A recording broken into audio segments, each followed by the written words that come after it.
Olá, sejam muito bem-vindos para mais um episódio do nosso podcast Conversa Agro, produzido pelo VFA, Advocacia do Agronegócio. Meu nome é Roberta, convido a todos a nos acompanharem nas nossas redes sociais, @VFA Advocacia, e principais plataformas de streaming e no nosso canal de YouTube. Lembramos que a gravação desse podcast e dos demais acompanha as medidas de segurança do Ministério da Saúde, reduzindo ao máximo as possibilidades de contágio pelo coronavírus. Hoje o nosso tema é ambiental e os crimes ambientais e formas não condenatórias de resolução. Olá, tudo bom, gente? Meu nome é Eduardo e a gente vai tratar hoje de um mecanismo administrativo de resolução de questões e crimes ambientais. Olá, meu nome é Luiz, sou sócio do VFA e hoje a gente tem o prazer de receber aqui a doutora Camila Santiago Ribeiro, que é mestre em Direito Agrário pela UFG, pós-graduada em Direito Penal e Processo Penal, servidora do Ministério Público, professora e coordenadora do Observatório dos Direitos das Mulheres da Uniaraguaia. Bom, primeiro, olá professora, é um prazer recebê-la aqui. E a gente vai falar um pouquinho hoje sobre algumas formas que não necessitam de condenação para resolução de crimes ambientais, né? Dentro do direito penal brasileiro, a gente tem aí alguns princípios que fundamentam a punição, né? Prevenção, reparação, repressão, ressocialização. E quando a gente está falando de crime ambiental, o critério da reparação ele ganha uma importância um pouco maior, porque a gente está falando não só da manutenção daquele ambiente, mas inclusive da manutenção da nossa vida, das produções, né, da vida humana, da sobrevivência humana e das atividades econômicas também. Então, o próprio Estado brasileiro já tem algumas décadas aí, algumas possibilidades jurídicas que não envolvem condenação para determinados crimes que atendem a requisitos específicos, né? Como a transação penal, a suspensão condicional do processo e, mais recente, o acordo de não persecução penal.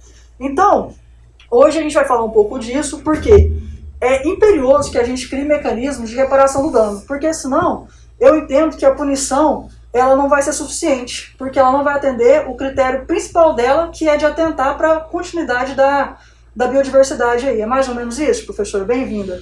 Olá, boa tarde a todos. É um prazer estar aqui com vocês hoje. Agradeço muito o convite para discutir esse tema que é tão importante, né?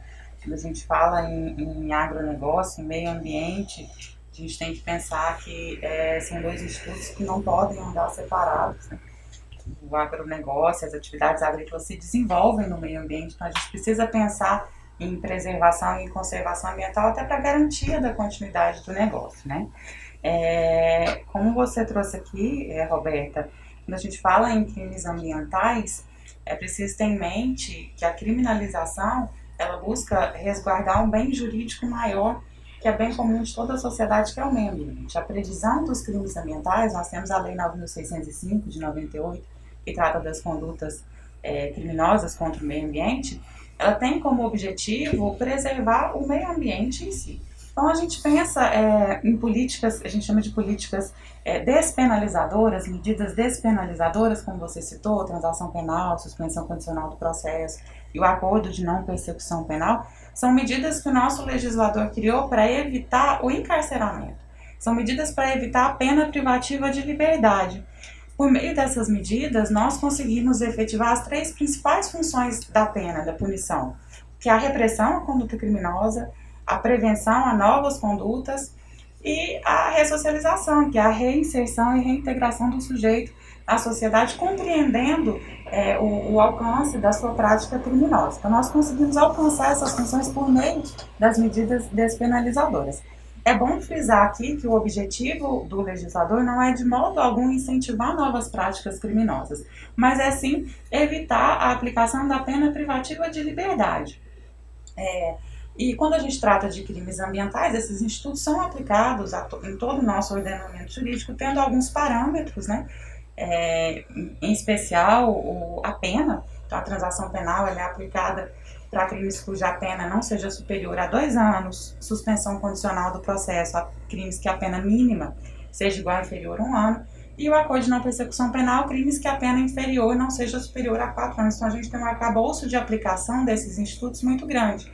Na lei dos crimes ambientais, praticamente todos os crimes podem ser objeto dessas medidas despenalizadoras, mas aqui a gente tem uma preocupação especial justamente com a reparação do dano. Essas medidas para serem aplicadas, né, ao sujeito que cometeu um crime ambiental, elas exigem a reparação do dano ambiental. Aqui a preocupação do legislador, como eu disse, na preservação do meio ambiente é aliar tanto a medida despenalizadora quanto o objetivo final, que é a recuperação do dano ambiental. E é preciso destacar que os danos ao meio ambiente, eles podem ser responsabilizados em 3 esferas: na esfera administrativa, na civil e na criminal. Então, as medidas despenalizadoras, a aplicação da lei dos crimes ambientais ou um possível processo criminal, ele não exime o degradador do dano ambiental de reparar nas outras 2 esferas. O que a gente consegue, por meio da transação, da suspensão condicional do processo, do acordo de não persecução penal, é aliar a reparação dentro da esfera criminal. A gente consegue aqui evitar o encarceramento do sujeito que cometeu um crime ambiental, a gente consegue efetivar a reparação do dano ambiental como uma medida imediata, né, uma medida feita num curto período de tempo, que é um ganho muito grande. A gente sabe que quando fala em meio ambiente, né, as reparações, a demora no prazo para se reparar o dano, ela pode acabar agravando ainda mais a situação danosa, né? Então, a gente consegue a efetivação dessa reparação em curto período de tempo e a sociedade acaba tendo, sim, a sensação de que a justiça tem sido aplicada, porque essa pessoa não sai impune. Há sim uma punição, há a previsão da reparação do dano aliada a outras medidas de punição, a prestação de serviço à comunidade, uma restrição de fim de semana, uma prestação pecuniária. Então há sim a imposição de penalidades, mas essas penalidades acontecem antes do processo criminal. Então são momentos de aplicação das punibilidades diferentes. A pessoa não vai passar pelo processo criminal, esse processo não vai se arrastar anos no judiciário. E para o degradador, para o infrator, né, é uma medida vantajosa, justamente. Ele evita esse custo do processo criminal, ele evita despender, né, grandes valores. A gente sabe que o judiciário hoje é caro e, ao final, evita a condenação. Por mais que o crime tenha sido cometido, essas medidas despenalizadoras, elas não implicam em condenação criminal. Isso quer dizer que aquele sujeito não vai ser considerado reincidente, né? Então, eu acredito que a aplicação dessas medidas, ela representa um dano muito grande para todo mundo, tanto para o infrator, né, a pessoa que cometeu o crime ambiental, quanto para o meio ambiente e para a sociedade, que vê um retorno rápido na efetividade das punições. E dentro dessas questões que a senhora falou, algumas são muito importantes de ressaltar, né? Primeiro, que é essa separação das responsabilidades em relação aos danos ambientais, né? Que a gente sempre fala que é uma linha de defesa para cada, é uma linha de reparação para cada um tem um tipo de bem a ser tutelado, né? Embora o bem ambiental seja o último a ser alcançado, cada esfera vai se responsabilizar por uma parte específica. E dentro desses institutos, pelo que a senhora vem vendo aqui na prática, a senhora acha que eles têm também um caráter educativo e eles estão trabalhando em favor da preservação ambiental a longo prazo? Só para complementar, que eu acho que ajuda também na pergunta da Roberta, na minha visão, tanto não é uma medida que estimula a impunidade, na medida que a gente praticamente elimina a possibilidade de prescrição desses crimes ambientais, né?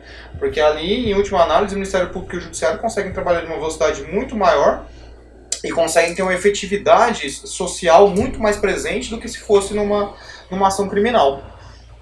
E assim, a pessoa que recebe esse benefício, ela vai ser beneficiada com um número limitado de vezes, né? Ela vai receber um benefício agora, e se ela cometer um crime aqui daqui a pouco, ela não pode receber novamente, né?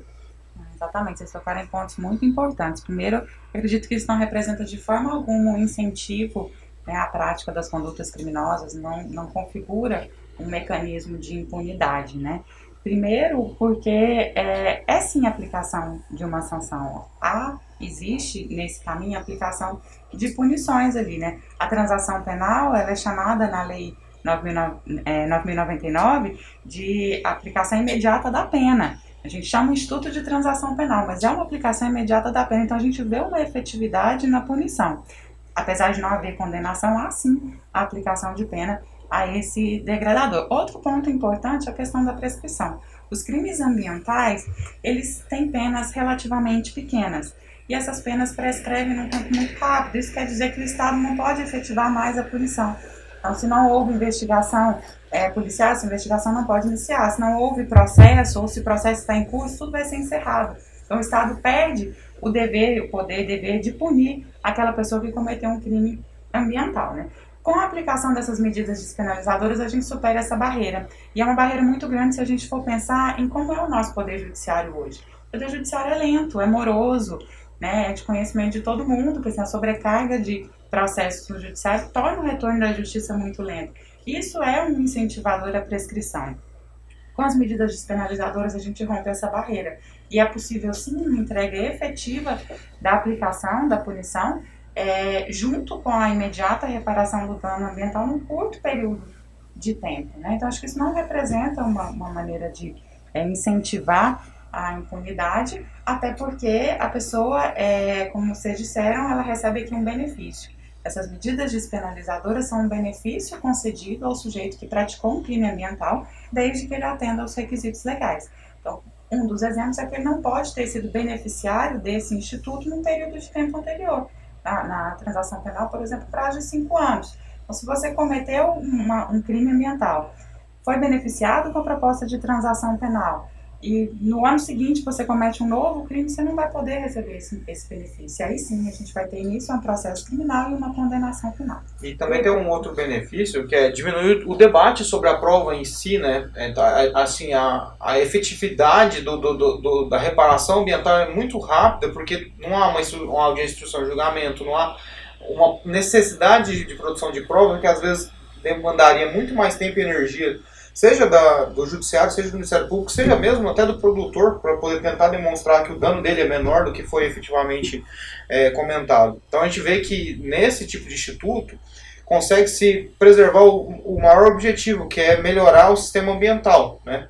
Se ele sofreu um dano, a gente está buscando, se não melhorar, pelo menos tentar resgatar e diminuir um pouco aquele problema. E professor, assim, a gente falando um pouco especificamente sobre cada instituto, a gente tem assim que a transação, normalmente o MP oferece algumas possibilidades ali para cumprimento, para que o infrator aceite, né, na suspensão também. No acordo de persecução penal a gente tem um pouco mais de mobilidade para discussão entre parte e MP, né? Então assim, quais são os limites para o infrator de poder negociar esse instituto? Existem esses limites? O MP é aberto para conversar sobre isso em prol do bem maior, que é a preservação ambiental? Como que funciona na prática, por gentileza? Existem limites, sim, e os limites eles são dados pelo próprio legislador. Quando a gente fala em transação penal, o legislador impõe a aplicação imediata de penas restritivas de direito ou multa. E aí, se a gente for buscar ali na lei dos crimes ambientais, ela vai me falar quais são as penas restritivas de direitos. É a prestação de serviço à comunidade, né? A gente pode ter ali como prestação pecuniária, buscando a conversão desse recurso para uma entidade ou, enfim, para algum serviço que seja de ganho ambiental. Quando a gente fala em suspensão condicional do processo, o meu legislador me diz quais são as medidas a serem aplicadas, né? Também seguem dentro da mesma linha. E no acordo de não persecução penal, eu acho que o grande diferencial é que, além das imposições que a lei coloca, da mesma forma de imposição, de prestação de serviço à comunidade, outras medidas restritivas, impõe a obrigatoriedade da reparação do dano, e aqui a gente fala em crimes ambientais, é a reparação do dano ambiental, e a confissão. Então, no momento que aceita o acordo de não persecução penal, o acusado confessa a prática criminosa e aceita as condições que são colocadas ali, que seguem os parâmetros legais. Mas há sim uma certa, pode-se dizer, e pode-se pensar, né, inclusive, em evoluir nesse sentido, de que existe sim uma possibilidade de negociação entre as partes. São medidas prévias ao processo. Então, apesar do legislador colocar ali algumas obrigatoriedades a serem seguidas pelo Ministério Público e pelo juiz quando homologa esses institutos, acredito que a parte interessada, nesse caso o acusado, pode sim, demonstrando por meio de laudos ou por meio de outras provas que entender cabíveis ali, qual medida que ele entende que naquele caso vai trazer um ganho maior para o meio ambiente e vai ser melhor para que ele possa cumprir, né? A gente fala em prestação de serviço à comunidade ou prestação pecuniária. O próprio acusado pode procurar, né, o órgão ministerial com a sua proposta, né, e mostrar ali onde ele quer aplicar aquele recurso, né, em qual local ele pode prestar aquele serviço, de forma que a gente procure garantir o ganho ambiental no final da aplicação dessas medidas. Eu trabalhei num juizado criminal, fui secretário de um juizado criminal que, quando tinha crime ambiental, o promotor que era responsável, ele encaminhava o infrator para fazer cursos no Senar, que são gratuitos de acesso à população, e ele só homologava o processo para arquivar quando a pessoa levava o certificado de conclusão e participação nos cursos. Então, acho que esse tipo de medida ela serve para conscientizar também o infrator daquilo que ele cometeu. Porque às vezes a pessoa nem sabe que cometeu um crime, mas é autuada e chega ali, faz o curso, conversa com o promotor, com o juiz, e ela tem a consciência daquilo que ela fez, ela não vai repetir aquilo mais. Então, acho que esse tipo de medida promove a conscientização e também promove o agronegócio que a gente quer promover, que é um agronegócio consciente, que porventura, uma vez ou outra, a pessoa vai cometer uma falha ali, mas não significa que ela tem que ser presa. Então, acho que esse é o caminho. Dentro dessa questão, a gente tem o seguinte: quando a gente traz um tema desse para ser discutido aqui, em um ambiente quase que conflitante entre os que entendem o agro como a importância que ele tem dentro do nosso país e aqueles que nos veem como vilões, assim, a gente tem aqueles que falam: nossa, mas vocês estão falando em não condenação por crime ambiental, isso é absurdo. Do outro lado a gente tem: não, mas a gente não tem que ser condenado por tudo. Eu entendo, assim, que ambos os lados, de forma, no caso em concreto, claro, né, tem razão. Porque, assim, eu entendo, por exemplo, que os produtores que têm práticas reiteradas e dolosas de crimes ambientais, eles têm que ser retirados do mercado. A gente tem que ter uma maior fiscalização, a gente tem que ter uma maior punição. O próprio mercado tem que se encarregar de tirá-los com dificuldade de financiamento, não comercialização com grandes empresas, enfim. Mas, Due diligência ambiental, sim, né? Agora, em contrapartida, eu também entendo que alguns delitos que estão previstos na lei de crimes ambientais, elas são altamente objetivas, né? Tá ali, por exemplo, cortar uma árvore em área florestal. Esse cortar uma árvore em área florestal pode estar ali, por exemplo, na atividade diária de um produtor que, por desconhecimento ou por facilidade daquela prática daquele momento, vai ali e corta. Longe de mim tá falando que está certo, ele foi errado. Mas eu vejo com muita distância aquela prática de um desmatamento ilegal por o corte de uma única árvore. A senhora acha que esses institutos, apenas eles são suficientes para resolver essa diferença, se é que a senhora vê que existe essa diferença? Ou a senhora acha que ainda tem que ser criados mecanismos legais para resolver essa discrepância que existe entre possíveis práticas criminosas? Eu acho que no primeiro momento é importante ressaltar aqui que o nosso legislador ele não consegue tratar de forma individual todas as condutas, né? Sim. O direito penal ele parte de um princípio que é muito importante para o nosso Estado democrático de direito, que é a intervenção mínima. O direito penal vai interferir só quando eu não consigo resolver aquela situação conflituosa pelos outros ramos do direito. Então, a gente falar em criar novos crimes, novas tipificações penais, eu acho que vai muito de encontro ao que prega a nossa Constituição ao trazer o direito penal dentro dessa perspectiva, né, de atuação e intervenção mínima na nossa esfera de direitos. Então, eu acredito que nós precisamos trabalhar em cima do que a gente já tem posto na legislação ambiental. A nossa lei de crimes ambientais ela é recente, ela é de 98, é uma legislação muito boa e ela tem como principal fundamento ali tentar conciliar, né, as nossas práticas econômicas e sociais com a preservação ambiental.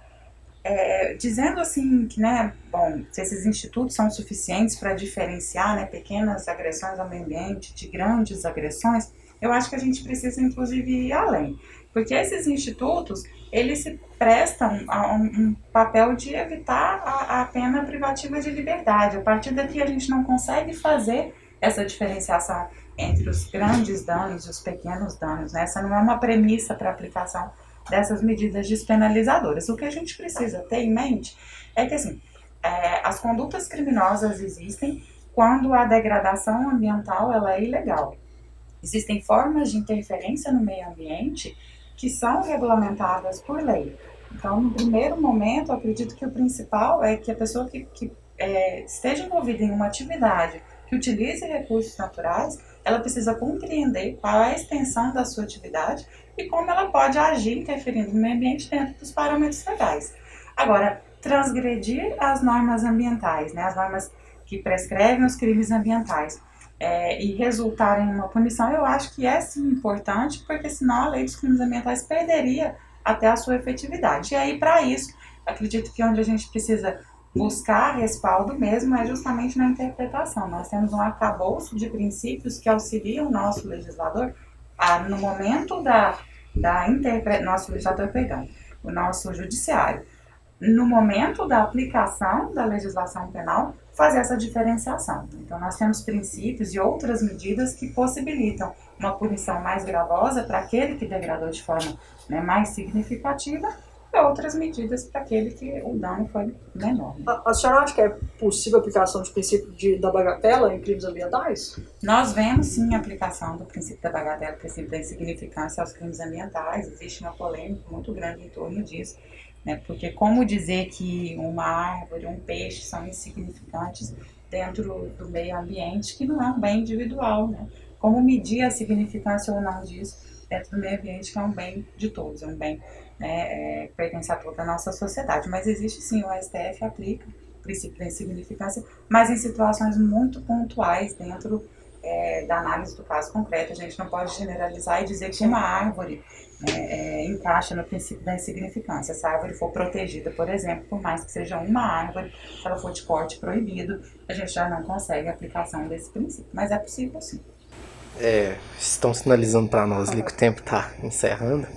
Então vamos caminhar para o final aqui. Infelizmente passou muito rápido, a gente queria perguntar mais coisas, mas nosso tempo é limitado. Queria agradecer a presença da professora aqui. Foi um prazer conversar com a senhora, fazer esses esclarecimentos sobre esse tema. A gente mesmo teve dificuldade de conversar com outras pessoas sobre esse tema, porque a gente falava uma coisa, a pessoa ouvia impunidade. E com esses esclarecimentos aqui, eu acho que ficou muito claro que não é impunidade. E eu agradeço imensamente a presença e passo para o Eduardo Roberto fazer esse encerramento. Também quero agradecer, doutora, pela forma didática com que explanou sobre o tema, deixou claro a tua visão aqui para a gente.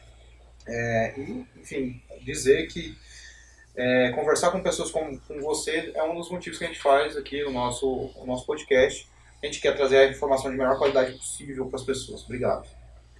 Bom, eu vou agradecer a professora pela disponibilidade, pela coragem de a gente falar sobre esse tema, porque é assim que a gente muda o agro, a gente muda a preservação ambiental, não é falando o fácil de ser ouvido, né? É falando que é preciso, né? A gente defende uma prática do agronegócio sustentável e que para a gente falar em sustentabilidade, primeiro a gente tem que estar minimamente dentro dos limites legais, né? A gente traz discussões aqui acerca de bom senso e acerca do que o direito brasileiro já prevê, mas é claro que a gente sempre defende que o melhor agronegócio a ser produzido é o que está dentro dos limites legais. Eu agradeço muito a senhora, convido a todos aqui novamente para assistirem esse e os antigos episódios do nosso podcast nas principais plataformas de streaming e no YouTube. Muito obrigado, professora. Eu que agradeço o convite, parabenizo vocês pela iniciativa. Acho que esse tema é extremamente importante e já me coloco à disposição para outras oportunidades a gente possa voltar a conversar sobre isso.